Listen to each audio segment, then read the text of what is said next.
ეთერშია საქართველოს საპატრიარქოს რადიო ივერია. FM 105.5-ზე.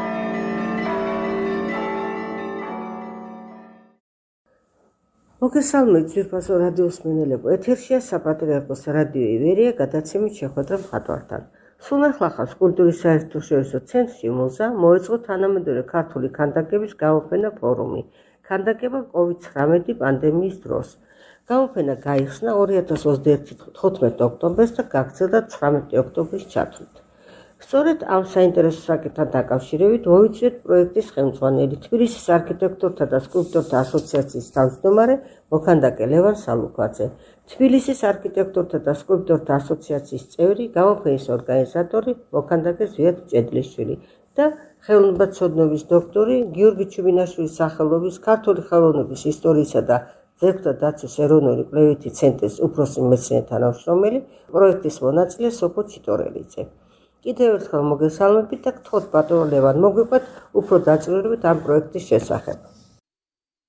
გამარჯობა, მოგესალმებით, ქალბატონო დარეჯან, გმადლობთ გადაცემაში მოწვევისთვის. საინტერესო ფორმატია. ორიოდე სიტყვით მოგახსენებთ ფორუმის შესახებ.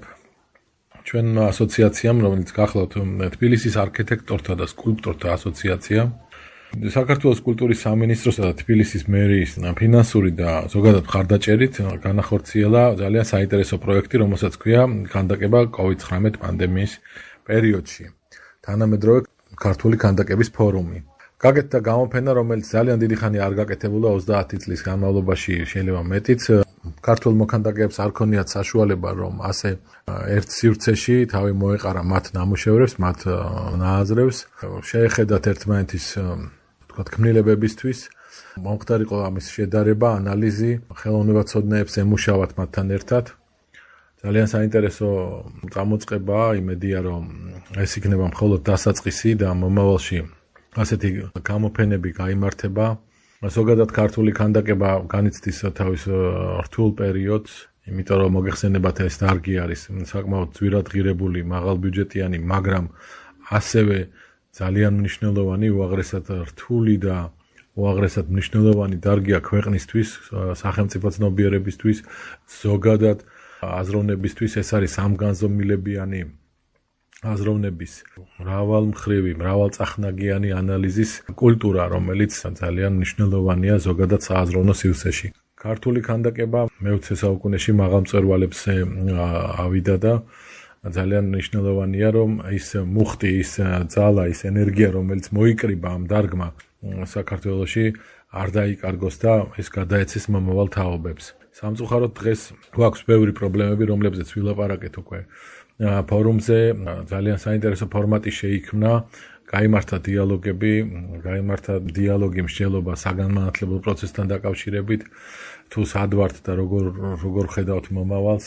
ასევე გაიმართა დიალოგი სახელმწიფო სტრუქტურებთან, როგორი მიდგომა შეიძლება იყოს სახელმწიფოს მხრიდან ქანდაკების დადგმასთან დაკავშირებულ პრობლემებთან.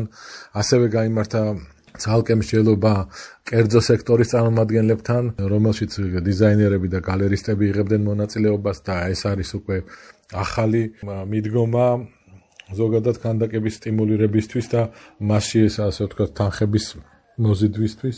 ასევე გაიმართა მსჯელობა საკანონმდებლო კუთხით, როგორი რეგულაციები უნდა იყოს, რა საკანონმდებლო ბაზა გვაქვს, რა არა გვაქვს. დაიდო ძალიან მნიშვნელოვანი ორი მემორანდუმი ჩვენ ასოციაციასა და ფინანსის და ასოციაციას შორის და აუდიტორულ კომპანიასთან. დაიდო ასევე მემორანდუმი ურთიერთთანამშრომლობის შესახებ. ჩვენ გეგმავთ, რომ მომავალში შევქმნათ ასეთი ბაზა, რომელიც შედაეხმარება მოქანდაკეებს იმ რთული გზის გავლისას, როდესაც ისინი იღებენ დაკვეთას და აწყდებიან ძალიან მათთვის წარმოუდგენთ რთულ პრობლემებს, რაც შეეხება სახელმწიფოსთან დოკუმენტალური ურთიერთობა და ფინანსური პასუხისმგებლობები. ორიოდე სიტყვით ასევე მინდა შევეხო იმ სამეცნიერო ნაწილს, რომელიც ფორუმის ფორმატში იყო გამოკვეთილი.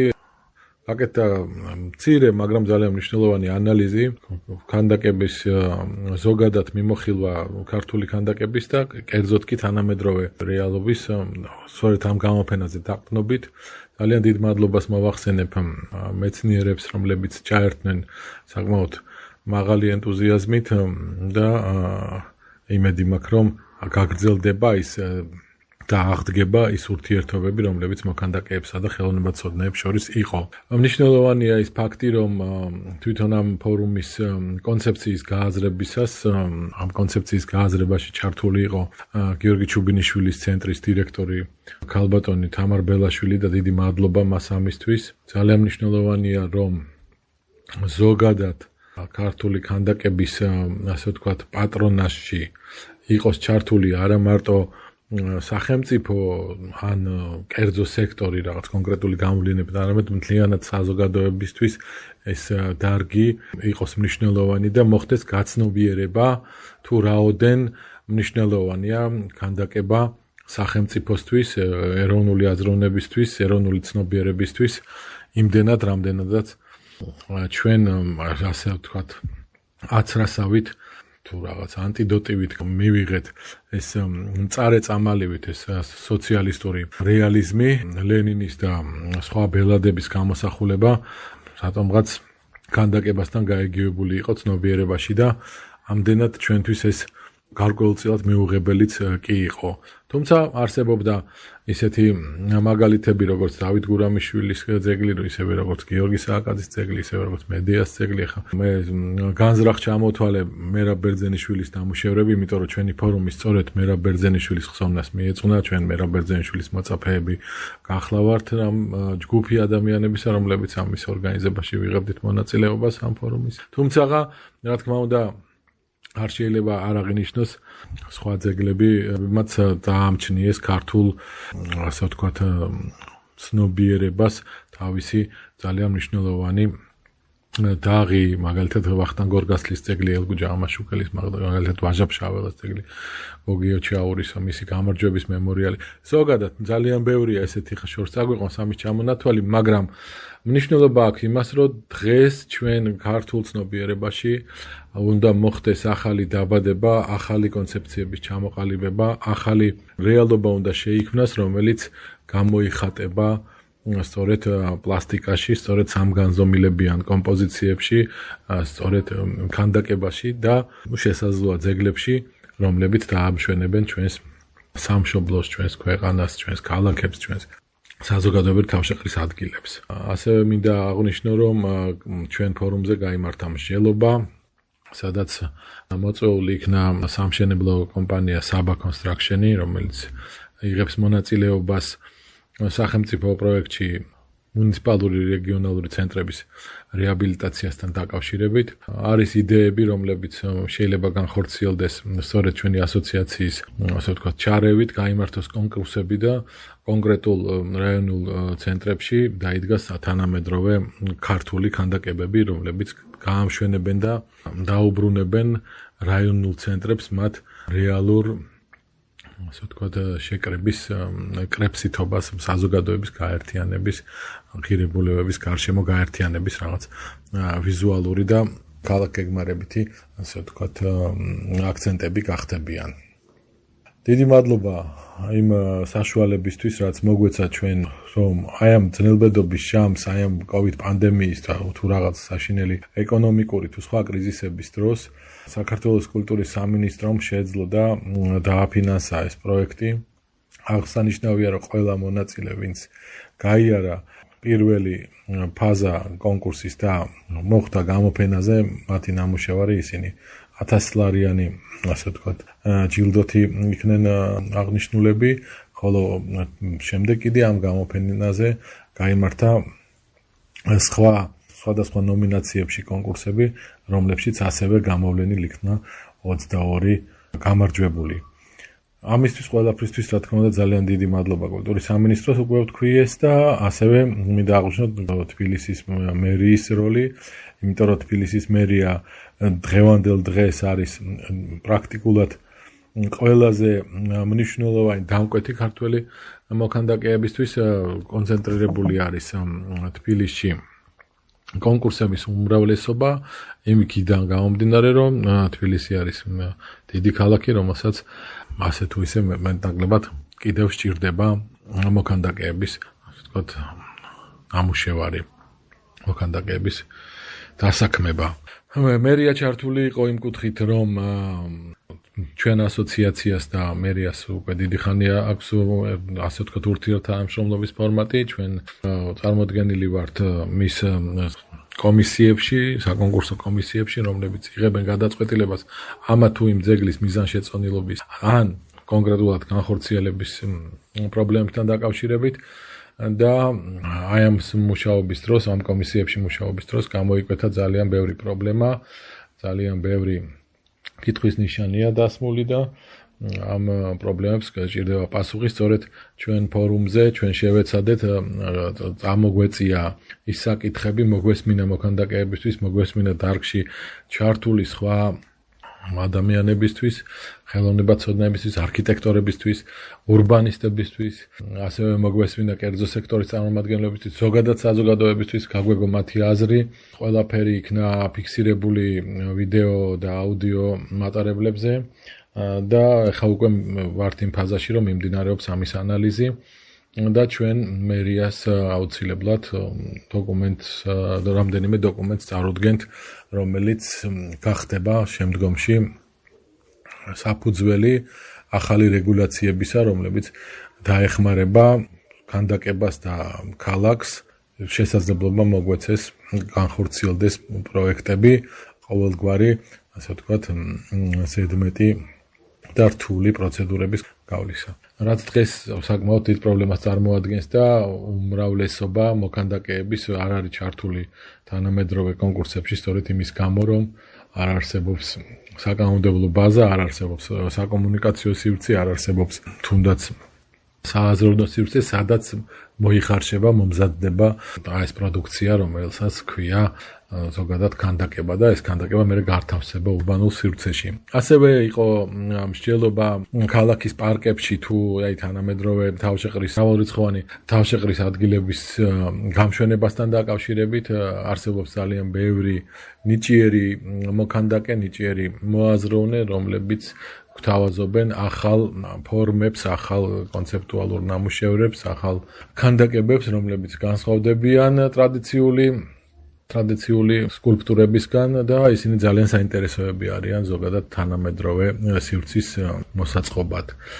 და ესეც იქნა განხილული, ჩვენ აუცილებლად შევთავაზებთ ქალაქს რამოდენიმე პროექტს, რომ იქნას განხილული მათი განხორციელება იმ თავისუფალ ფორმატში, რომელსაც დღევანდელი დღე მოითხოვს ყოველგვარი, ასე ვთქვათ, მიზღვნითი დატვირთვის გარეშე.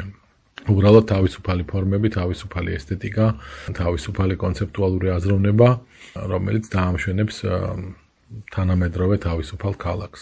აი ეს ორიოდე სიტყვით, რაც მინდოდა მეთქვა, რა თქმა უნდა, გასაკეთებელი სამუშაო არის უამრავი, არის ზღვა პრობლემებისა, რაც უფრო მეტად უღრმავდები ამ პრობლემებს, მით უფრო მეტი პრობლემები იჩენენ თავს, მაგრამ ჩვენ არ ვაპირებთ გაჩერებას, არ ვაპირებთ დანებებას, აუცილებლად სწორედ აი ამ ფორუმის დახმარებით, რომელზეც მოხდა ისევ და ისევ კონსოლიდაცია დარგის წარმომადგენლების, ისევ შევხვდით ერთმანეთს, ისევ ჩამოვართვით ხელი, ისევ გავუღიმეთ, გავიხსენეთ ძველი დრო და ვფიქრობთ, რომ ერთად ისევ შევძლებთ ცოტა უფრო მეტად წავიწიოთ წინ და აი ეს მნიშვნელოვანი დარგი, ძალიან მნიშვნელოვანი დარგი, რომელიც როგორც გახლავთ ქანდაკება, დაუბრუნდეს სააზროვნო სივრცეს და ქართული ქანდაკება, რომელიც არის მსოფლიოში, აი არ შემეშინდება ამ სიტყვების, მსოფლიოში ერთ-ერთი საკმაოდ მაღალ დონეზე მყოფი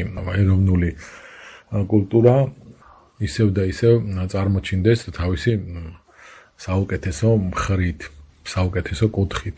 დიდი მადლობა მოწვევისთვის და მოუწოდებ და ვთხოვ ყველა მსმენელს, რომ უფრო მეტი ყურადღება მიაქციონ ქანდაკებას, მეტად შეჩერდნენ, დააკვირდნენ, ეს მათთვისაც და ყველასთვის იქნება უფრო სასარგებლო, უფრო მეტად დააფიქრებს, უფრო მეტად გაახსენებს, ვინ რანი ვართ და საით მივდივართ და ზოგადად რა გვინდა. იმიტომ რომ ქანდაკება ეს არის არა მარტო ძეგლი, ეს არის სამგანზომილებიანი, მრავალწახნაგიანი სააზროვნო ობიექტი, რომელიც დაუღალავად იმეორებს იმ ჩადებულ იდეას, რომელიც მასში ავტორმა ჩადო და საუკუნეების მანძილზე ის კომუნიკაციაშია მნახველთან.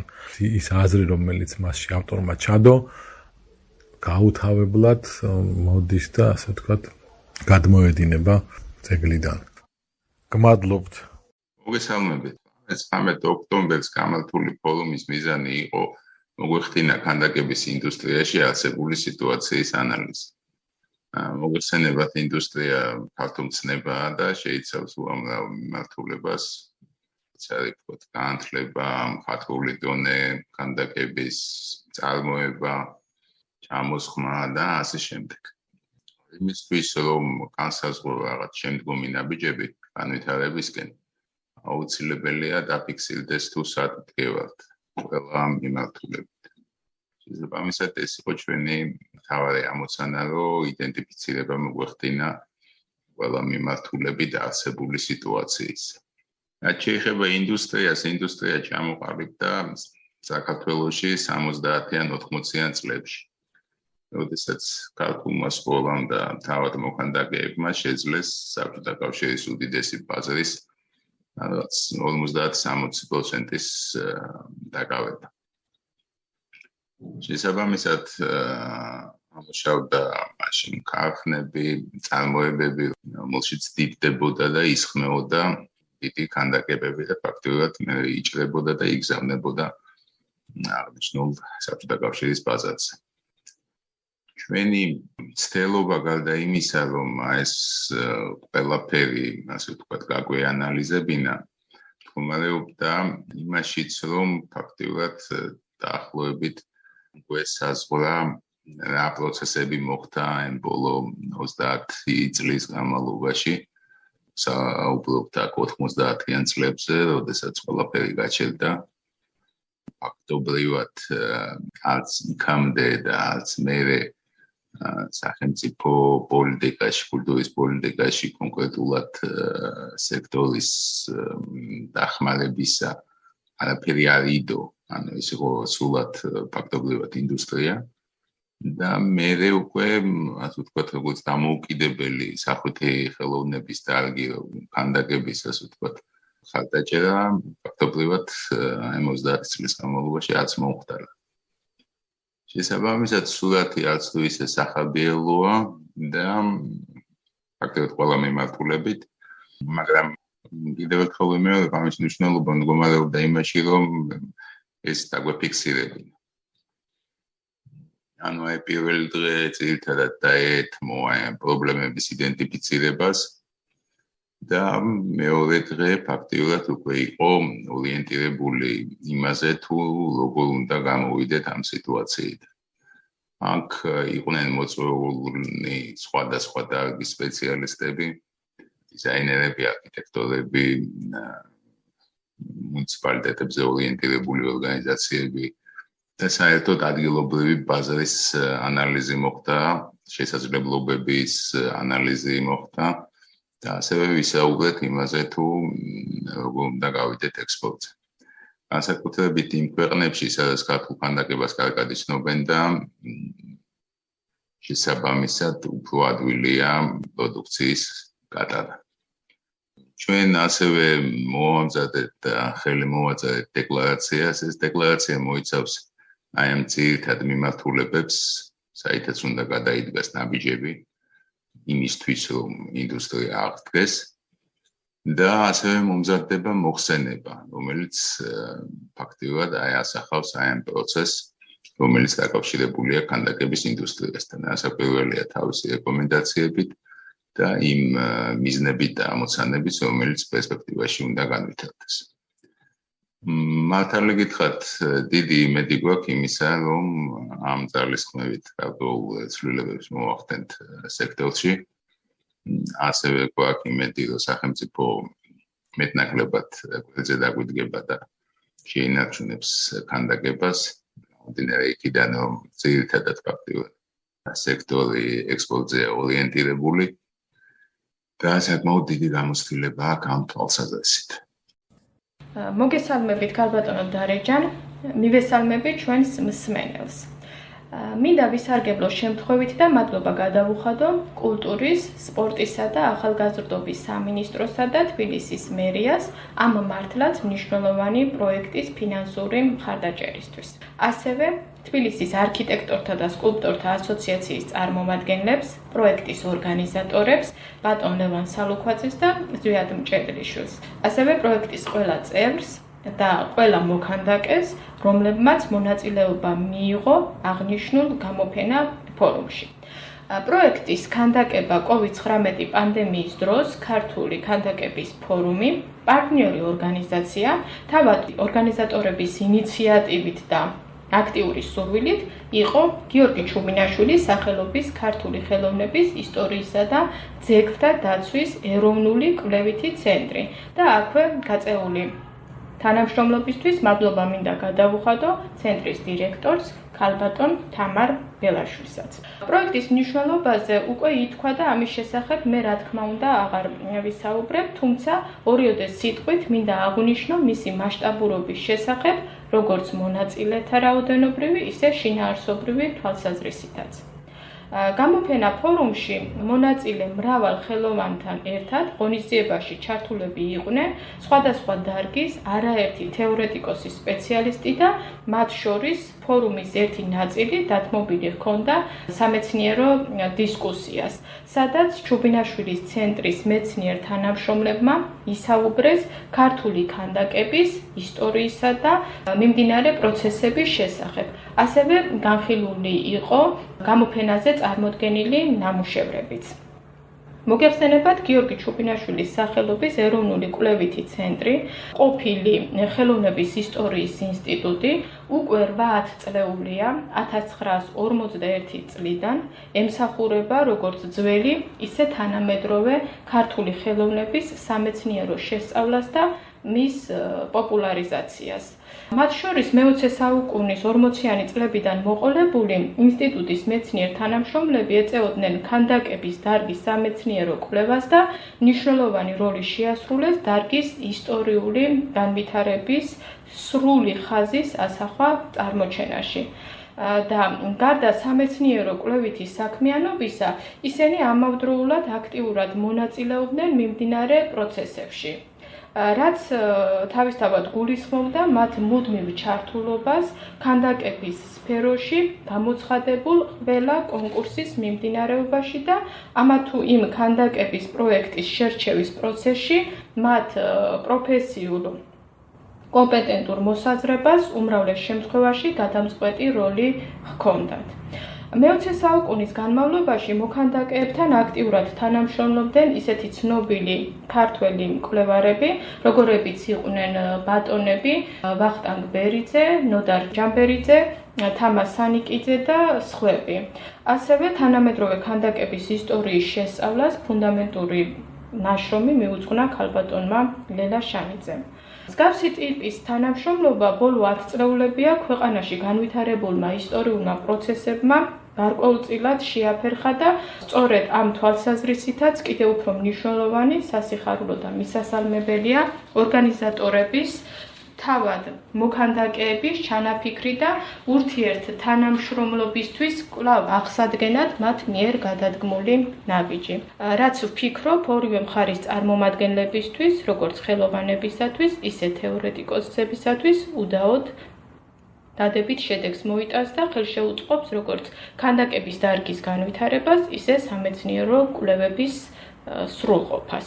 როგორც პროექტის მონაწილეს, ასევე რამდენიმე სიტყვით მინდა შევეხო კონკურსის შედეგებს, როგორც უკვე ითქვა, ნამუშევრების შესარჩევად იმუშავა 13 კაციანმა მაღალკვალიფიციური სპეციალისტებით დაკომპლექტებულმა ჟიურიმ, რომლებმაც კონკურსის პირობების შესაბამისად ფარული წესით 78 განაცხადიდან შეარჩიეს 50 ნამუშევარი. მოგეხსენებათ, ფარული წესით შერჩევა გულისხმობს იმას, რომ არც ერთმა კომისიის წევრმა არ იცოდა, ვინ იღებდა მონაწილეობას ამ კონკურსში და შესაბამისად შერჩევა მოხდა არა მოქანდაკეების გვარების, არამედ კონკრეტულად ნამუშევრების მიხედვით. კონკურსია და ბუნებრივია, ყველა ვერ მოხვდა გამოფენაზე, რამაც სამწუხაროდ გარკვეულწილად გამოიწვია ხელოვანთა ნაწილის უკმაყოფილებაც. თუმცა აქვე უნდა ითქვას ისიც, რომ აღნიშნული პროექტი მნიშვნელოვანი დასაწყისია, რომელსაც აუცილებლად უნდა მოჰყვეს ქანდაკების მომავალი განვითარებისთვის საჭირო ქმედებები, სადაც უკლებლივ ყველა ხელოვანის მონაწილეობა და თანადგომა გადამწყვეტია. გასათვალისწინებელია ის გარემოებაც, რომ დარგის განვითარებისთვის მნიშვნელოვანია როგორც ჯანსაღი კონკურენცია, ასევე სპეციალისტების მიერ სწორი კრიტიკული შეფასებების გაკეთებაც, რის გარეშეც წინ ვერ წავა ვერც ხელოვნების რომელიმე დარგი და ვერც, რა თქმა უნდა, მისი შემსწავლელი მეცნიერება. და მადლობა მინდა გადავუხადოთ ამ სწრეს საზოგადოებას, რომელიც მიუხედავად მძიმე პანდემიური მდგომარეობისა, აქტიურად ესწრებოდნენ და ჩართულები იყვნენ ფორუმის მუშაობის პროცესში. და კიდევ ერთხელ განსაკუთრებული მადლობა პროექტის ორგანიზატორებს და განმახორციელებლებს, თბილისის არქიტექტორთა და სკულპტორთა ასოციაციას, ასეთი მასშტაბური და ეროვნული მნიშვნელობის საქმის დაწყებისათვის. ხომ არაფერს დამატებ, სოფო? გითხარით ერთ-ორი სიტყვა პროექტის შესახებ. პროექტის ფარგლებში გამართული გამოფენის თემა იყო პანდემიის დროს შესრულებული ნამუშევრები. ანუ მოქანდაკეები, ვინც მონაწილეობას იღებდა კონკურსში, უნდა წარმოედგინა ბოლო წლებში შესრულებული ნამუშევრები. კონკურსი გამოცხადდა აგვისტოს თვეში და განაცხადების მიღება მიმდინარეობდა ერთ თვეზე დიდხანს. და მთელი ეს პროცესი პანდემიური მდგომარეობის გათვალისწინებით წარიმართა დისტანციურ ფორმატში. ანუ განაცხადების მიღება მოხდა ელექტრონული პოსტის მეშვეობით და ელექტრონულადვე გადაეგზავნათ კომისიის წევრებს ნამუშევრების შესარჩევად. როგორც უკვე ბატონმა ლევანმა აღნიშნა, კონკურსს ჰყავდა 50 გამარჯვებული და 50-ვე მონაწილე დაჯილდოვდა 1000 ლარით. თანხა, რა თქმა უნდა, გულისხმობდა საქართველოს კანონმდებლობით გათვალისწინებულ გადასახადებს. მსგავსი ტიპის კონკურსი პროექტი, სადაც ამდენი მოქანდაკე ერთად მონაწილეობდა, ფაქტობრივად არ განხორციელებულა და შედეგად მივიღეთ ძალზე საინტერესო სურათი. რითაც ნამდვილად შეგვეძლო დაგვენახა, რა ხდება დღეს ქართულ ქანდაკებაში, რა ტენდენციები მიმდინარეობს დარგში, მათ შორის მხატვრულ სტილისტური თუ შინაარსობრივი თვალსაზრისითაც. საინტერესო და მრავალფეროვანი იყო გამოფენა თემატურად. წარმოდგენილი იყო როგორც პორტრეტული, ისე ფიგურატიული თუ თავისუფალ თემაზე შესრულებული ნამუშევრები. მნიშვნელოვანია სხვა სტატისტიკური მონაცემებიც, მაგალითად, ასაკობრივი ჯგუფი, ვინც მონაწილეობას იღებდა ამ კონკურსში. იყო ყველა ასაკის წარმომადგენელი მოქანდაკე, მათ შორის სამხატვრო აკადემიის ახალ კურსს დამთავრებული ახალგაზრდა ხელოვანები და 80 წელს გადაცილებული მონაწილეებიც.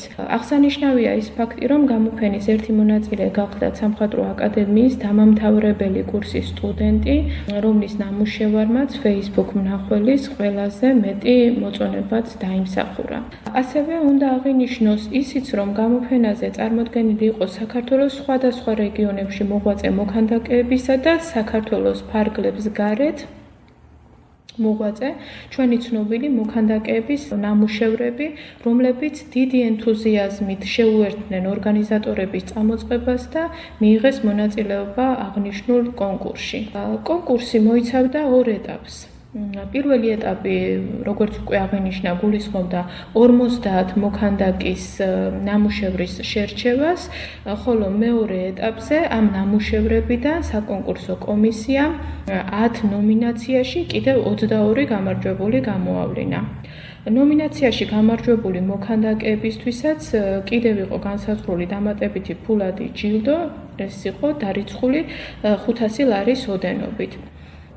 როგორც უკვე ბატონმა ლევანმა აღნიშნა, გამოფენა ფორუმი ეძღვნებოდა გამოჩენილი ქართველი მოქანდაკის მერაბ ბერძენიშვილის ხსოვნას და ამის გამოც პრინციპულად მნიშვნელოვანი იყო, რომ გამოფენა და ფორუმი გამართულიყო და გაიმართა, რა თქმა უნდა, მისი სახელობის კულტურის საერთაშორისო ცენტრში მუზა. აქვე გაწეული დახმარებისთვის მადლობა მინდა გადავუხადო საქართველოს კულტურის ფონდის ხელმძღვანელს ბატონ თამაზ შილაკაძეს და მერაბ ბერძენიშვილის სახელობის კულტურის ცენტრის წარმომადგენლებს, რომლებმაც უზრუნველყვეს ღონისძიების შეუფერხებელი განხორციელება.